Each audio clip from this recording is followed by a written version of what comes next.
Jauna pieredze ar Bārenbrugu viegadīgajiem zālē maisījumiem. Tā, te vairākas pieredzes vienlaicīgi. Šeit ir tāds zālē maisījums Protosprint, kurš sastāv no inkarnāta āboliņa. Angliski viņš saucās Crimson Clover. Viņš izskatās baigi interesanti. Reku šitāds te. Viņš ir super spalvains. Es nezinu, vai to var redzēt. Var redzēt, kur aprasojas tāds baigi matainais. Un tad otra sastāvdaļa ir vīķi. Rekur šeit ir vīķi.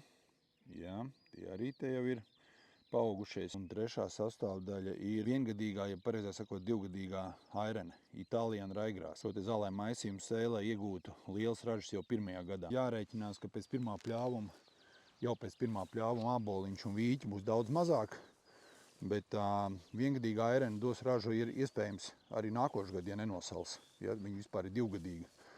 Bet tas, ko šeit redzam, ka baigi jāpiestrādā ir pie nezāļu iznīcināšanas pirms sējas, jo pretējā gadījumā sanāk, ka tas pirmais pļāvums, tā kā šeit, piemēram, šeit sastāvēs no vārpatas, man liekas, tā ir vārpata, nezāle katrā ziņā tā ir, ja? Un no visādiem citādākiem augiem, kam nav sakars ar šo zālēm maisījumu, ar ko redzēt āboliņš cīnās, arī vīķi un airene te lien ārā, bet tās citas nezāles arī daudz, skaists āboliņš, ja? Respektīvi, droši vien, ka viengadīgos zālājus būtu labi sēt tīrākos laukos, ja vien tas ir iespējams. Vai jums ir kaut kāda pieredze ar viengadīgajiem zālājiem un kā viņus izaudzēt tīrus bez šitik daudz nezālēm? Kāds ir tas nezāļu apkarošanas menedžments? Lai jums visiem veicas, čau!